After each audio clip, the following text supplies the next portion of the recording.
In northern Europe, authorities raise a red alert on areas affected by storm Babette. United Kingdom's Weather Bureau forecasts intense rainfall caused by the storm. More details on this later in the news.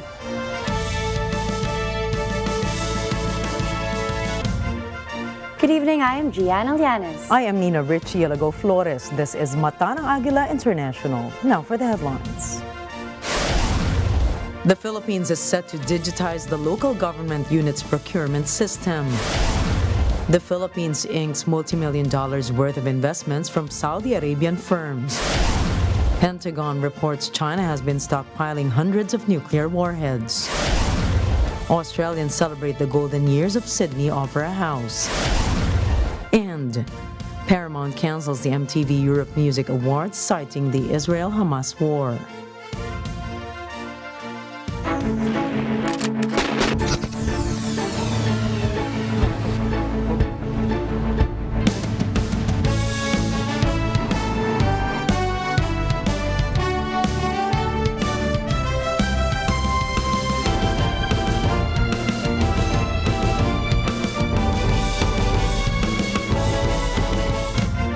Philippine Coast Guard or PCG Admiral Ronnie Gavan has taken the helm of the agency following the retirement of Admiral Artemio Abu. During the change of command ceremony, Transport Secretary Jaime Bautista announced Gavan's appointment by President Ferdinand Marcos Jr. Bautista said that Gavan would have the same approach as the former commandant that steered the country from escalating the volatile situation in the West Philippine Sea. Gavan is the 30th commandant of the PCG. The president chose Gavan among 5 recommended candidates when Abu's retirement was announced after over 35 years of service. Agricultural group Samaang Industriya ng Agrikultura or SINAG urged the reimposition of a rice price cap in the country. This is due to the group's projection that the price of well-milled rice could reach 50 pesos per kilogram by November. SINAG stressed that if there is no price ceiling implemented, the spikes in August may be repeated. The group claimed that imposing the 45 pesos price cap would help maintain the 25 pesos per kilogram farm gate price. Meanwhile, the Department of Agriculture clarified that the government is still studying the reimposition of a price cap along with other alternatives. State Weather Bureau Pagasa has reported that the Philippines may experience about 2 to 4 more tropical cyclones before the expected El Niño comes by March of next year. The agency warns the public of the possible strong gusts of wind and heavy rainfall that may bring disastrous outcomes for vulnerable communities. Colder temperatures are expected as the northeast monsoon arrives, gradually transitioning to dry weather with reduced rainfall. Around 45 provinces will experience a reduced rainfall, mostly in Visayas and Mindanao. This dry spell may last up to 5 months. Local government units or LGU's procurement systems are soon to be digitalized as part of the Marcos administration's goal towards innovation. Queenie Noble reports. Budget Chief Amena Pangandaman said that there will be an electronic reverse auction and an electronic marketplace that will cater to more supplies under the proposed amendments of the Government Procurement Reform Act. This will be implemented if the said decades-old legislature's revisions are realized. Pangandaman noted that digitalization and innovation will be improved in order to make the country's public procurement more efficient and transparent in pursuant to the modernized Philippine government's electronic procurement system.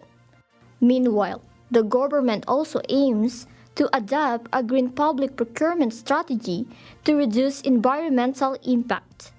The budget chief reassures that the government is firmly committed to updating its policies with the current trends and dynamic needs of the people. Queenie Noble for Mata ng Agila International. Trusted, connected, on point. PhilHealth has expanded the coverage of several benefits, including those for members with high-risk pneumonia and hemorrhagic stroke. PhilHealth President Emmanuel Ledesma Jr. clarifies that the coverage expansion is aptly given to the most commonly availed cases by Filipinos. The high-risk pneumonia package will now cover 90,100 pesos, a significant increase from the previous 32,000. Likewise, ischemic stroke coverage significantly increased to 76,000 pesos from 28,000, and for hemorrhagic stroke, 38,000 to the now 80,000 pesos coverage. More enhancements will be made to other benefit packages, including those for severe acute malnutrition, breast cancer, and open heart surgery for children, among others. The Department of Social Welfare and Development has revealed plans to launch the Walang Gutom 2027 food stamp program in December of this year. The dry run of the food stamp program started on the 18th of July in 5 pilot sites, helping about 3,000 families in Tondo, Manila. Each family was given 3,000 pesos worth of food credits per month.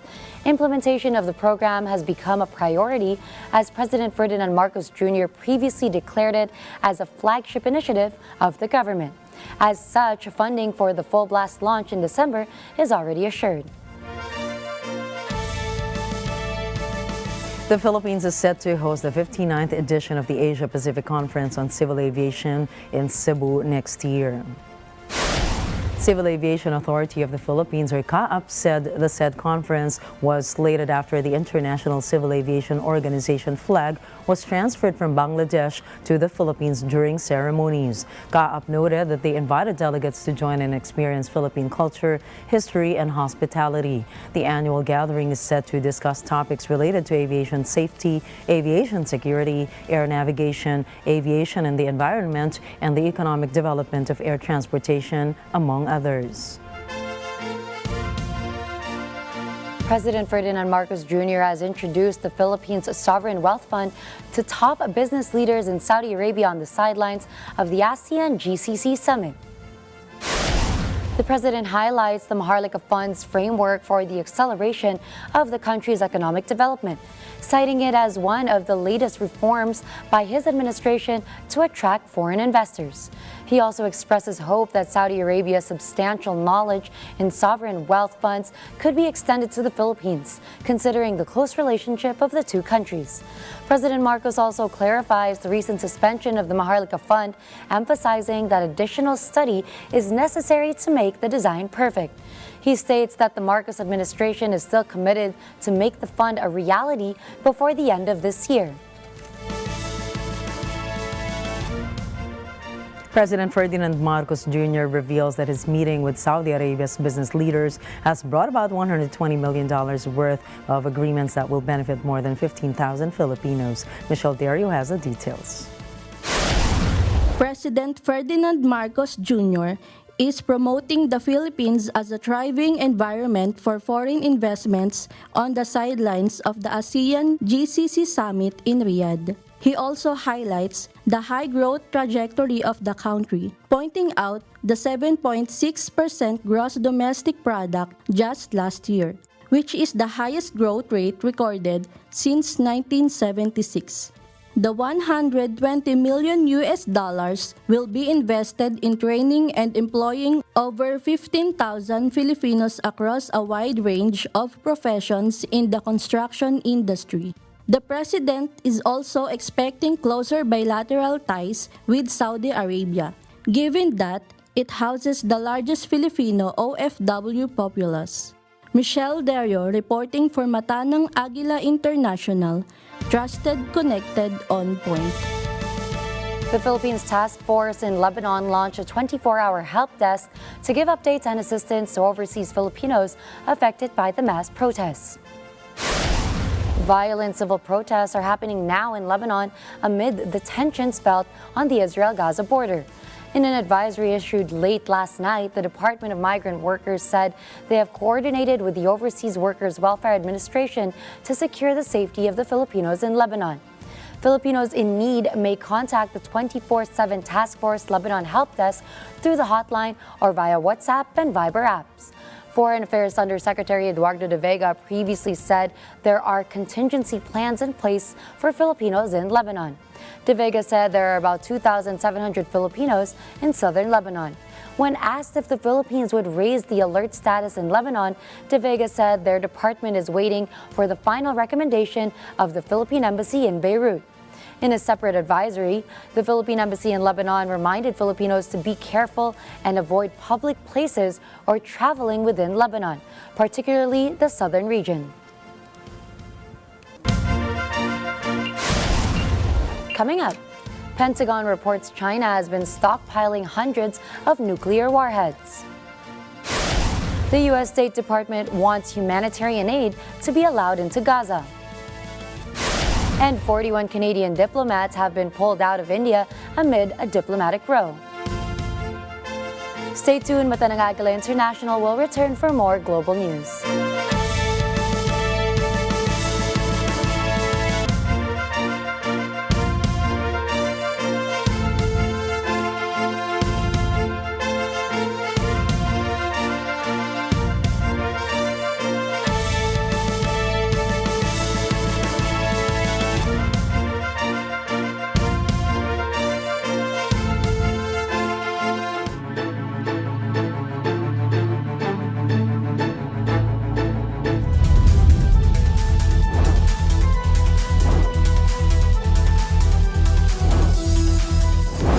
Dito, ang inyong sumbong siguradong may respondeng katapat.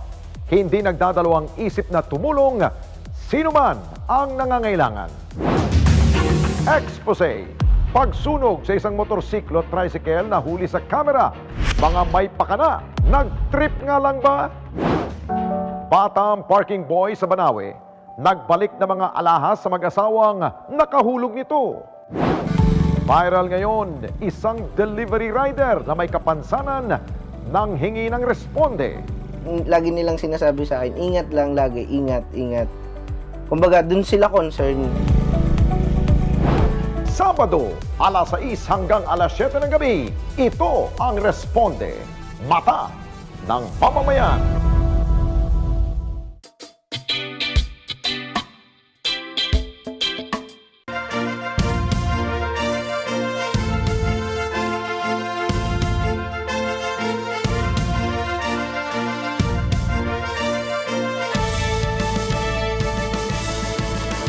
Welcome back to Mata ng Agila International.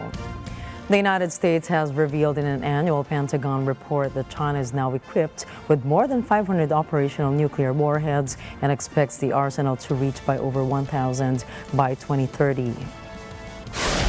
These projections exceed the previous year's report of over 400 operational warheads, but still fall significantly short of Russia and U.S. stockpiles. Russia has about 1,550 nuclear weapons at ready and even a total stockpile of 4,489 warheads. The U.S. meanwhile has 1,419 deployed and 3,700 in reserve. However, a U.S. Department of Defense official expects China to use fast breeder reactors to quickly expand its nuclear stockpile as tensions grow between the two countries. China insists its nuclear program is only intended for self-defense. Foreign Ministry spokesperson Mao Ning says nations have nothing to fear as long as they do not use or threaten China with nuclear attack. 首先美方的这份报告和此前的类似报告一样，罔顾事实，充满偏见，散布中国威胁论。目的呢，不过是为了自己这个维持军事霸权找借口。中方对此坚决反对。中国坚定奉行自卫防御的核战略。 我们始终把核力量维持在国家安全需要的最低水平，无意同任何国家搞核军备竞赛。 Mao also urged the United States to abandon its Cold War mentality. She says Washington should stop issuing irresponsible reports about China's nuclear arsenal. 我们敦促美方摒弃冷战思维和霸权逻辑，客观理性地看待中国的战略意图和国防建设，停止年复一年地发表这种不负责任的报告，以实际行动维护中美两国两军关系稳定。Nicholas Burns. President Joe Biden made an impassioned call for the United States to show global leadership by backing Israel and Ukraine. Glenn Cadusala tells us more. President Joe Biden, in a speech from the Oval Office, says that defeating Hamas and Russia was a vital U.S. interest. Biden says alliances are what kept Americans safe. Biden says he would make an urgent request to Congress on Friday for funding to help Ukraine and Israel. He urges that this is an investment for America's future on the world stage for decades to come. American leadership is what holds the world together. American alliances are what keep us, America, safe.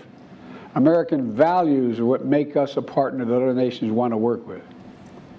To put all that at risk, if we walk away from Ukraine, if we turn our backs on Israel, it's just not worth it. Biden adds that Hamas and Russian President Vladimir Putin represent different threats, but they share one thing in common.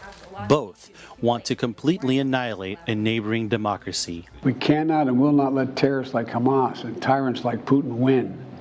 I refuse to let that happen. President Biden's 15-minute speech is a call to Americans to overcome deep political divisions. It is also a call to unite behind support for two conflicts that he says pose a critical threat to the U.S. despite being an ocean away. Glenn Carusale for Manta ng Agila International. Trusted, connected, on point. A U.S. Navy ship in the Red Sea shot down missiles and drones that had been fired by Iran-backed Houthi rebels in Yemen, possibly at Israel.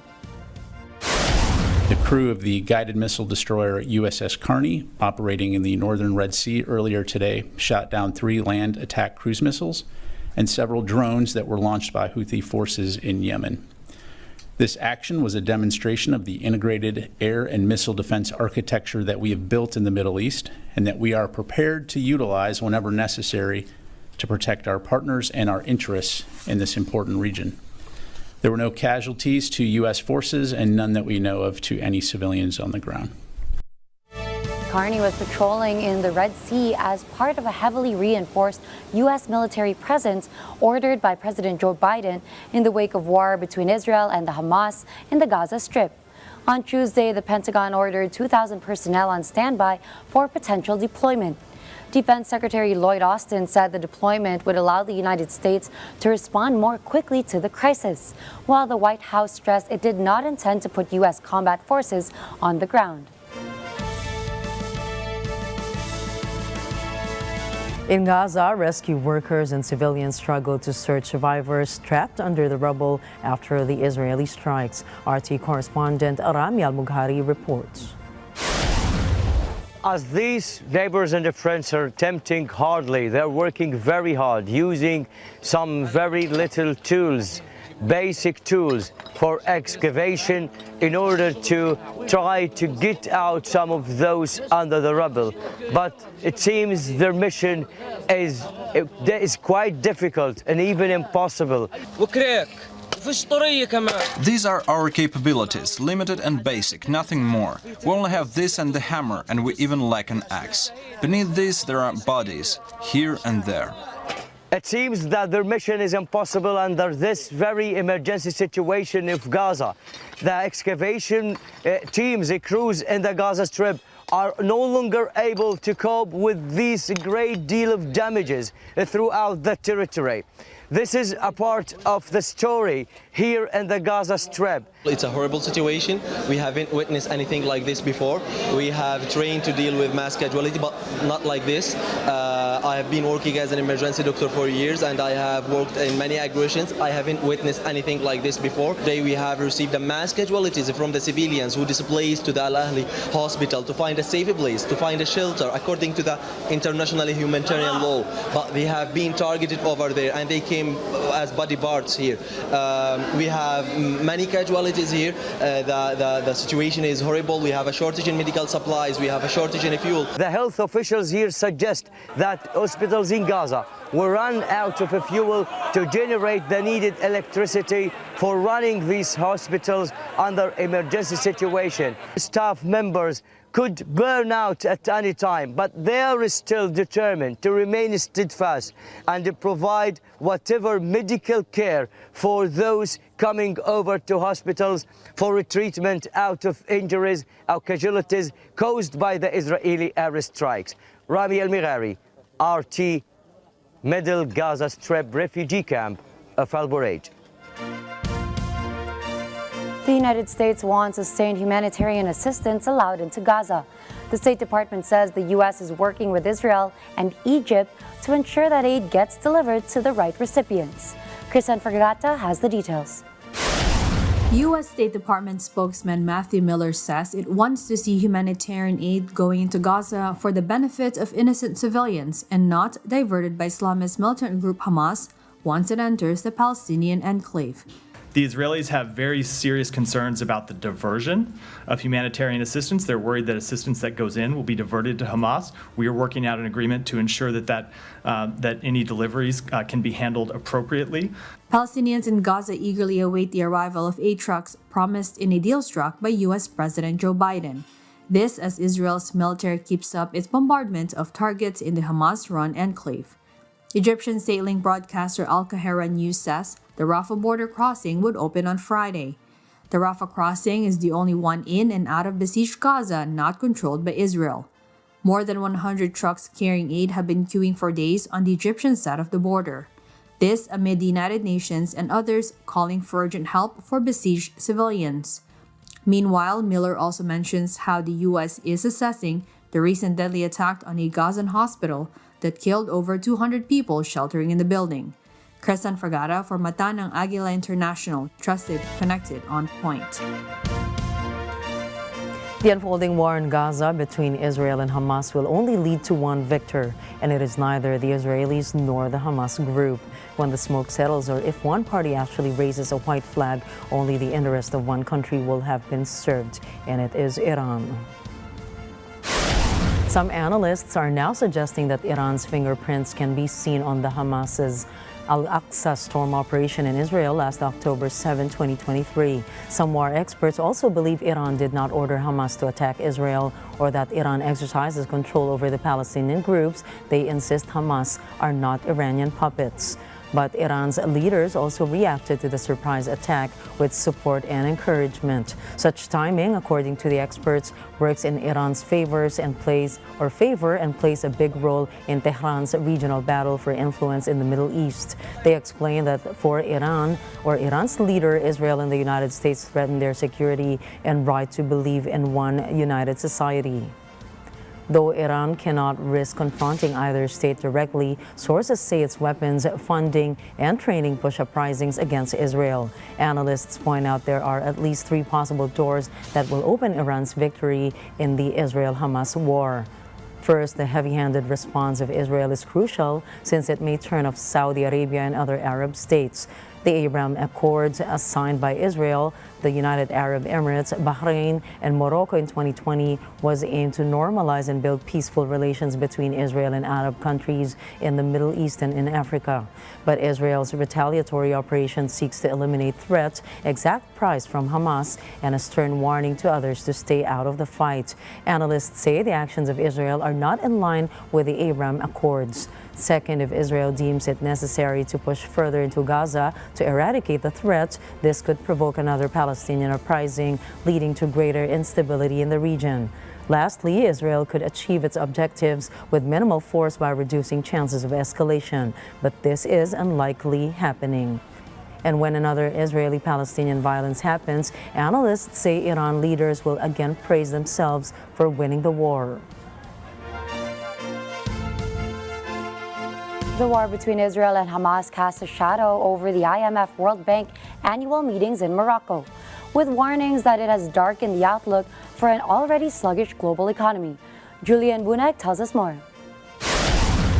The global lenders hold their gathering in an Arab country for the first time in 20 years. The Israel-Hamas conflict raises concerns about its potential impact on the world economy. The global economy's recovery from the COVID pandemic has been hit by Russia's invasion of Ukraine, elevated inflation, and high interest rates. The IMF has kept its growth forecast at 3.0% for this year. It has, however, lowered the forecast to 2.9% for 2024, warning that the economy is limping along, not sprinting. The war between Hamas and Israel has left thousands dead. It has rattled oil markets amid fears that the other nations might intervene and possibly disrupt shipments in the Middle East. Julian Bunag for Mata ng Agila International. Trusted, connected, on point. The Israel Defense Forces, or IDF, said they hit Hezbollah targets in the border area with Lebanon. The said strikes, according to the IDF, were carried out in response to shooting incidents in Israel over the past day. In Beirut, Lebanon, RT correspondent Yasin Eken reports.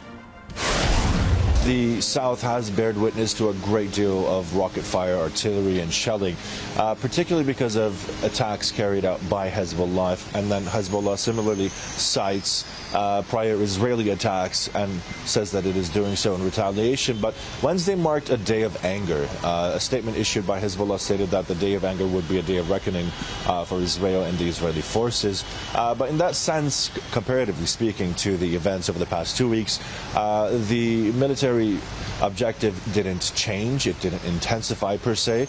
But what did kind of change was the attacks or the shelling carried out by Israel against areas in southern Lebanon.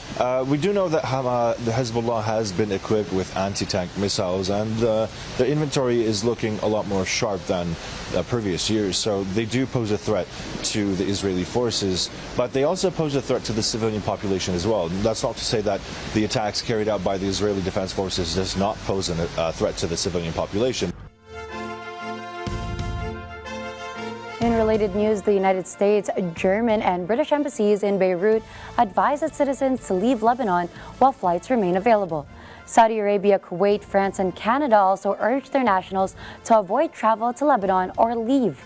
Local reports say the border tensions between Israel and Hezbollah intensified over Israelis' war with Hamas. While we were here at the protest, we've been excuse me. We've been treated to tear gas as well, which is not a pleasant experience all in and of itself. Many people young as 10, 15, 20 years old, even as old as 50, 60, 70 years old have been present at the protest. There was an old woman that was hospitalized and carried out of the event area, and there has been a great deal of violence towards the U.S. Embassy compound, or at least the parameter that security forces dictate. And still, despite the deterrence, despite the sound bombs, the tear gas, the protesters here seem determined to ensure that they stand for a cause, particularly against America, the United States. One of the fundamental reasons being the fact that Israel does not, one moment, protesters are marching towards the gates once more. Once more, that, like I said, the tear gas and the sound bombs are not a deterrent for the people here. They've been using water cannons. But one fundamental important note that we should reiterate is Lebanon does not have an Israeli foreign mission. There is a United States American foreign mission, and this is why they're gathered here today in protest of the United States, in protest of Israel, and in protest of the events over the past 2 weeks and the killing of Palestinians in Gaza City. Sudan's conflict with the paramilitary Rapid Support Forces has escalated and spread towards the southern state of Heriza or Gezira, endangering the thousands of refugees who fled the capital city. The African country is in constant civil war, and with the addition of a large rebel force, the SPLMN, their lives are further plunged into turmoil. 20 million children have also been affected by the school closures nationwide. The paramilitary force is known to be recruiting older children, while Sudan's formal military has been recruiting young men and women from tribes all over. Aid workers are also struggling to access the country's most affected populace, which suffers not just from malnutrition, but multiple cases of different diseases. The Israel-Hamas war has distracted all international efforts to stop the war, and now the very existence of Sudan is in threat. 41 Canadian diplomats have been pulled out of India as the diplomatic row over the killing of a Sikh separatist escalates. This decision by Ottawa was followed by New Delhi's threat to revoke the diplomatic immunity of its envoys. However, Canadian Foreign Minister Melanie Joly has stated that Canada will not reciprocate the provocation, leaving 21 representatives to continue to de-escalate the dispute. The diplomat's departure also affects immigration staff in the embassy, potentially threatening the livelihoods of Canadians and Indians as a whole.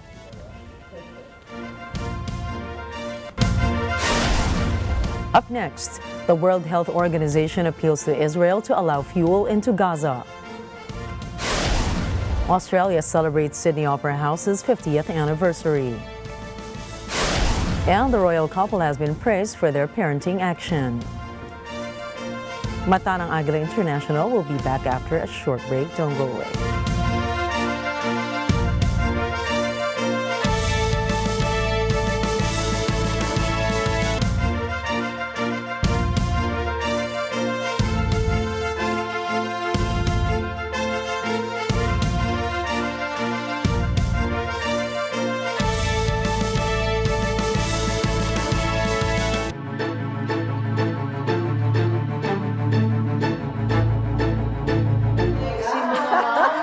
Je m'appelle Geraldine Bonby, mais oui, bien sûr. Slide, Slide, and then cross. then straight body. Pakispray net ang buong katawan para hindi na gumalaw. Ngayon alam ko na kung saan ko ipag-bootcamp si Pepe and Pilar.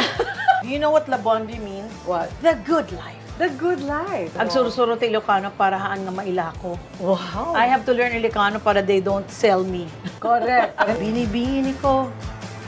Ikaw yun? Yeah. Ikaw yun? The beauty queen that I was. So yung sagot doon naman is, bakit ba ganyan? Ibig ko'y lagi kang sagot yun. pagmasdan. And it is indeed D-Day. D-Day Yes. kasi Dina Bonavice in the house.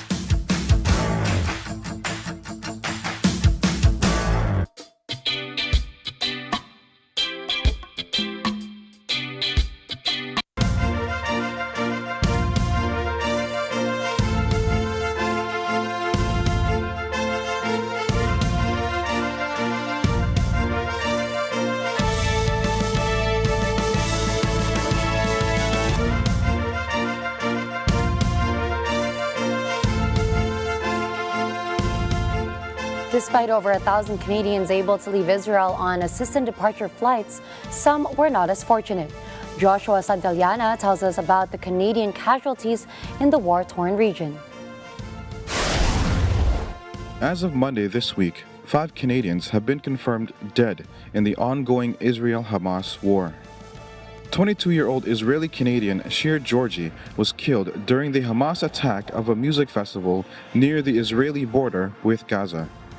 22-year-old Canadian Ben Mizrachi was killed at the same event. He was about to start university in Israel and served the country's National Defense Force. 33-year-old Jewish Canadian Alexander Look was also killed at the same music event protecting the people he was with at the time. 33-year-old mother and wife Adi Vital Kaplun died in her communal farm after she convinced her killers to spare her 2 children and told her father and husband to stay hidden. And the recent reported victim, 21-year-old Israeli-Canadian Neda Epstein, died protecting his fiancée from a grenade tossed at them. The Canadian government is currently trying to evacuate more Canadian citizens and permanent residences from the West Bank via Jordan. More than 1,000 Canadians have left Israel on assisted departure flights since the October 7 attacks. In Toronto, Ontario, Joshua Santillana from Mata ng Agila International. Trusted, connected, on point. The World Health Organization calls for a daily flow of humanitarian aid into the Gaza Strip as the first convoy prepares near the border. The health agency also asks that fuel be allowed into the war-torn region to keep hospitals running. Maya James tells us more. Reports confirm that Israel had agreed to allow an initial 20 trucks carrying relief goods to pass through the Rafah crossing. World Health Organization Chief Tedros Adhanom Ghebreyesus welcomes the gesture and guarantees that humanitarian aid trucks are loaded and ready to go. We welcome Israel's announcement yesterday that it will not block the entry of water, food, and medicines into Gaza from Egypt. Fuel is also needed for hospital generators, ambulances, and desalination plants, and we urge Israel to add fuel to the life-saving supplies allowed to enter Gaza. The WHO Emergencies Department warns that Gazan hospitals had actually run out of fuel days ago. The health agency's Gaza representative, Richard Pieperkorn, says letting fuel will save lives. But one of the most critical items which need to be added to that convoy is fuel. Fuel to make sure these desalination plants can run, fuel to make sure these bakeries can run, fuel to make sure that UN partners can actually implement the most essential operations, and fuel to ensure these hospitals can sustain their operations and can sustain lives. So fuel is absolutely a top priority. Over to you. The Hamas-controlled health ministry says the conflict has claimed close to 3,800 lives in the Gaza Strip. It has also leveled entire city blocks, cut off water, food, and power, and displaced more than 1 million people. Naya Dames for Mata ng Agila International. Trusted, connected, on point. A federal judge in New York has sentenced meme maker Douglas Mackey to 7 months in prison and 2 years of supervised probation. Mackey had around 58,000 followers on his Twitter account under the pseudonym Ricky Vaughn. But a week ahead of the 2016 U.S. elections, Mackey posted a series of memes of fake ads telling Hillary Clinton supporters they could vote via text message. The United States does not allow voting through text. Prosecutors claim that around 4,900 people tried to text the number Mackey posted. Mackey's defense counsels argued that their client was protected by the First Amendment speech or the right to express one's political beliefs. But Judge Ann Donnelly said Mackey used an insidious method of spreading lies to deceive people out of voting. Donnelly described Mackey's actions as assault on U.S. democracy. Mackey declined to comment, but his lawyers said they will appeal the court's decision. Dozens of decomposing corpses were found at a green funeral home in the U.S. state of Colorado. This after reports of what was described as an abhorrent smell from the property. Officers were called to the Return to Nature funeral home earlier this month. Investigators say they were greeted with a horrific scene of scores of festering bodies. 189 bodies were found at the Green Funeral Home. Police are in the process of identifying at least 189 decomposing corpses found at the Green Funeral Home. Investigators warn that numbers could increase as they sift through evidence. Owner John Halford acknowledged that two regulators that they had a problem. An order that suspended the home's registration as a funeral establishment states that Halford claimed that he practices taxidermy. There have been no arrests and no charges in the case. Green burials have become increasingly popular. People opt for reducing the environmental impact of funeral rites. Such burials involve placing the body directly into the earth or in a biodegradable casket. But ahead of such burials, bodies are usually refrigerated.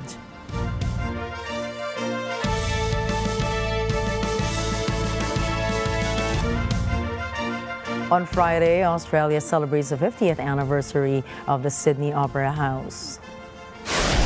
Inaugurated on October 20, 1973 by the late Queen Elizabeth II, the Opera House lights up the sails of a harborside masterpiece that has become an international icon.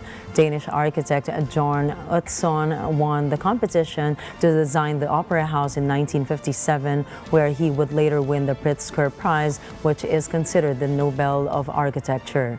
For many, tourist attractions like the Opera House are once-in-a-lifetime destinations. According to data from the Opera House, 42% of people who bought tickets for an event or program in 2022 were first-timers. UNESCO, meanwhile, added the Opera House to its World Heritage List in 2007. They cited the building's unparalleled design and construction and calling it a daring and visionary experiment. Authorities advise hundreds in Scotland to evacuate as Northern Europe braces for gale force winds and floods. The UK's weather forecaster, the Met Office, issued a rare red alert, predicting intense rainfall caused by the storm named Babette. The Met Office said the storm is expected to cause extensive flooding and danger to life from fast-flowing or deep floodwater. The gale force winds are also expected to hit Denmark's Jutland Peninsula and the Danish islands in the Baltic Sea. Babette is also predicted to pour heavy rains over the British Isles, southern Sweden, northern Germany, and parts of Norway.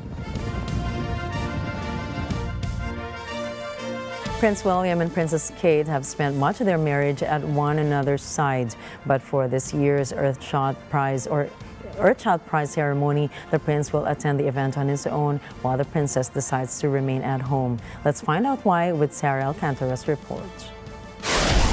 Prince William and Princess Kate have been praised over the balancing of their duties as parents and royals when it comes to Earthshot Awards. Royal experts say the prince's decision to stay home with their children is setting an example of good parenting.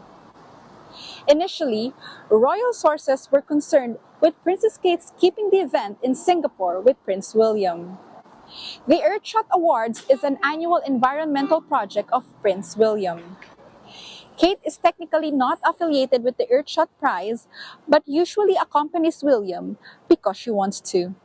But it was revealed that Kate wants to support Prince George since the latter is facing a crucial Eton entrance exam. Royal commentator Richard Fitzwilliam says the royals' decision will ultimately be viewed positively as Kate and William are putting their children first. Some royal correspondents are even cheering and saying that Princess Kate has absolutely made the right decision. Other royal experts say Prince William is always understanding and supportive of Kate and her choices. The royal couple also enjoys extremely high ratings in the United Kingdom and in the United States. But some are hoping that both of them could attend the next year's Earthshot Awards.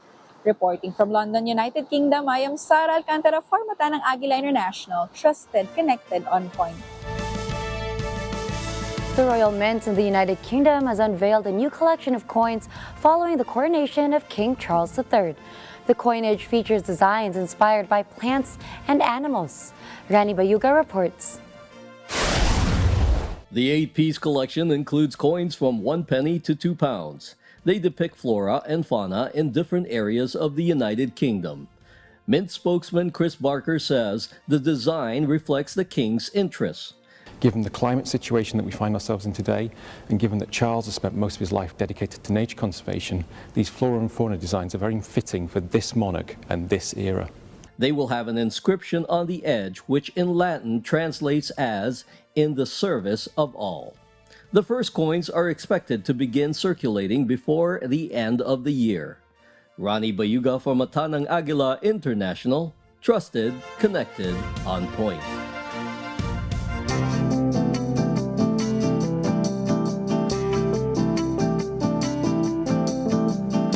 Tens of thousands of struggling Argentines scour the streets to turn trash to treasure. Elise Danielle reports. Argentine recyclers like this woman weave their trolleys expertly through the streets on the outskirts of Argentina's capital. They stop every few steps to sift through trash. These early birds search for recyclable cardboard or plastic. They are an army of what is called cartoneros.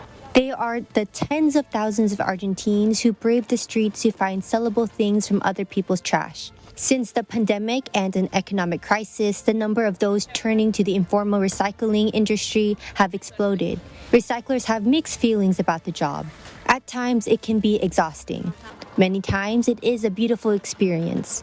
They say being on the streets and doing what they do require much strength and courage. But with the presidential election coming up, one recycler says hope for change is overrated. She says whoever wins, she will still have to wake up at 6 in the morning to go hunt for recyclables, so at the end of the day, they'll have food on the table. Elise Daniel for Matanang Agila International, trusted, connected, on point. Coming right up, China curbs the key exports of precious EV metals in a tech war with the U.S. Find out more about the new Wi-Fi 7. And filmmaker Martin Scorsese has a new masterpiece. Catch more news in business, tech, and entertainment when we return.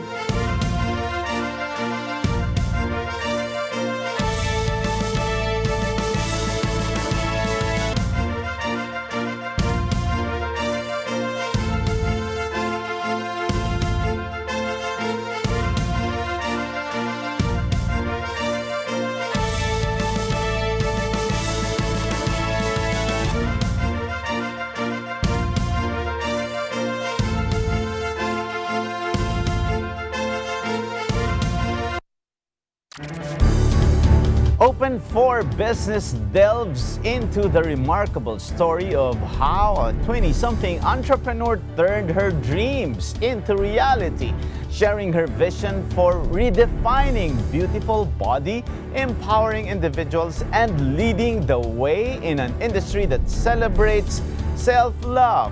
On this episode, let's meet a remarkable woman who found the formula in maximizing beauty and profit through her aesthetic clinics. Let's hear the story of success from Miss Maxine Misa, the CEO and founder of Max Beauty Advanced Aesthetics. Yun ang maganda, na inuuna natin alagaan sarili natin so we can take care of others too.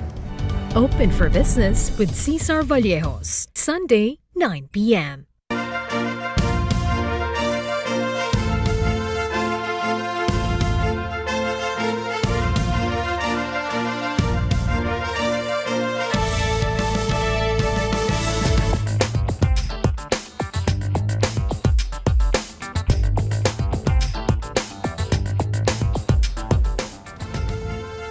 China announced export restrictions on graphite as a response to U.S.-led curbs on technology sales to Chinese companies.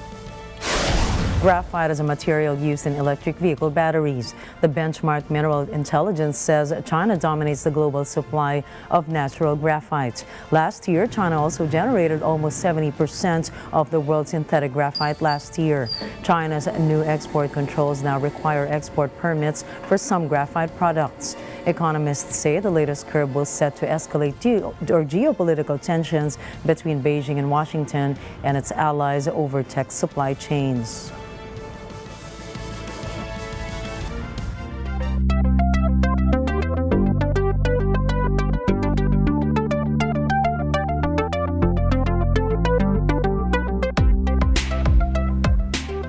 Wi-Fi 7 appears to be on the horizon sooner than anticipated, promising faster connections, reduced latency, and an increased capacity to handle more simultaneous connections. The seventh generation of Wi-Fi showcases substantial advancements over its predecessors Wi-Fi 6 and 6E, boasting up to 4 times the speed they offered. One noteworthy feature is the introduction of a third frequency for wireless transmission, a frequency that only a few Wi-Fi products currently support. The scarcity of supported devices means that this frequency can operate without interference, resulting in improved speeds. However, it's essential to note that for most people, the transition to Wi-Fi 7 may not be a priority in the near future. Users will need to upgrade their devices, such as routers, smartphones, laptops, and more, to fully leverage the improved performance. While early adopters may find this news exciting, widespread support for this new technology is also likely to remain limited for some time to come.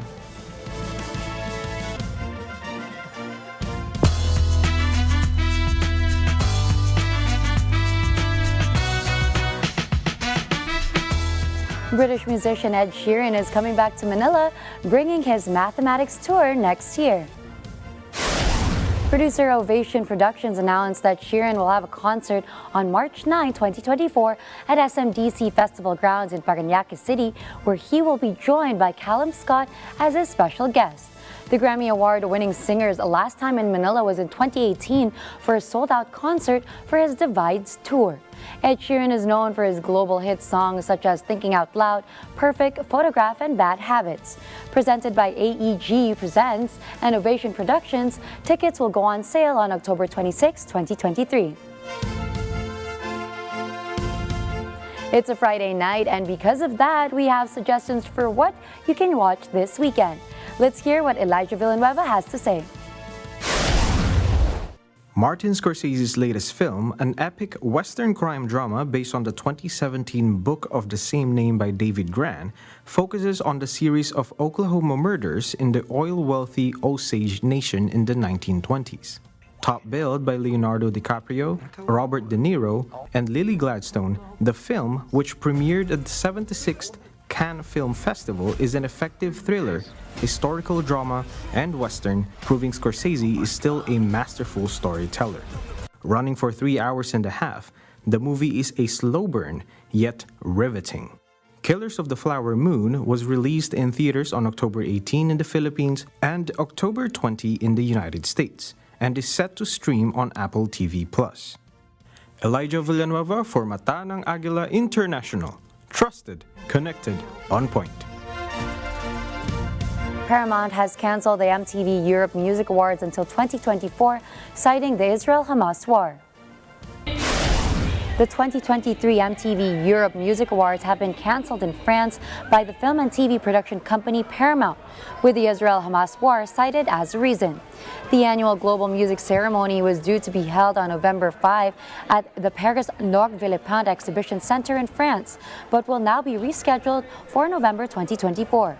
In their statement, Paramount said that they have decided not to move forward with the 2023 MTV EMAs due to the volatility of world events. France has also been on high alert following the murder of a school teacher in a suspected Islamist attack. 8 French airports also faced security alerts, and several were evacuated for checks. Meanwhile, the Palace of Versailles closed again due to its third security scare in almost a week. The annual MTV Europe Music Awards are held in a different city each year. Last year's ceremony was in Dusseldorf, Western Germany.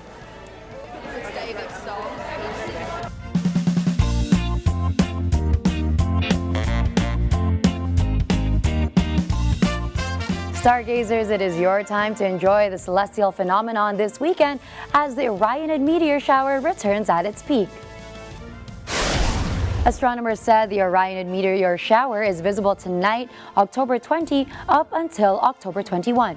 The American Meteor Society estimated that 10 to 20 shooting stars could be visible on these dates. The celestial phenomenon originated from the Orion constellation, situated above the belt of the 3 stars. This came after the Orionid meteor shower. Scientists explained that they said the meteor shower was the result of the dust and debris left in the solar system by Halley's Comet.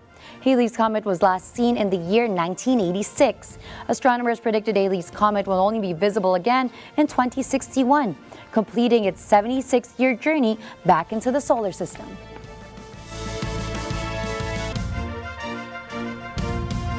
So do we look up and wait for what might come from up there? I mean, it would be beautiful. It would just light everything up. And on a Friday night, everything feels good, right? Yes, yes. And to send you off this week, here's a quote from American philosopher Martha Nussbaum.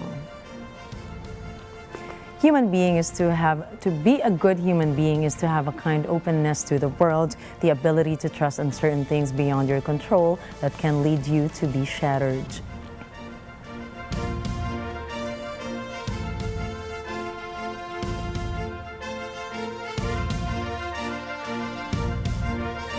That's very interesting. It's that feeling of trust.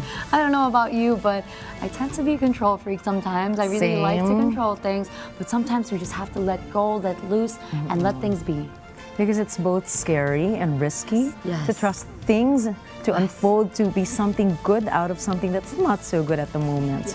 We just need to really trust and have faith. I think, through our experiences in life, it can be a testament that if we do have that trust, something good will always come out of it. Definitely.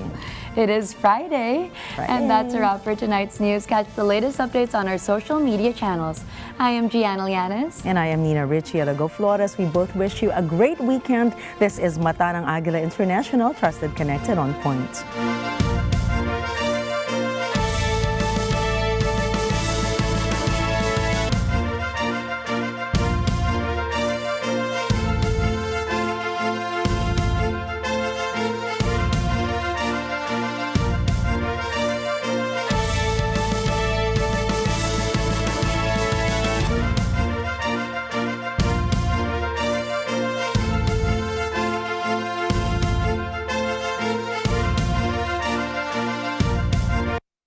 Thank you for choosing Mata ng Agila International as your trusted news source, keeping you connected to the world and on point with stories from around the globe. Follow, like, and subscribe to @Net25 TV.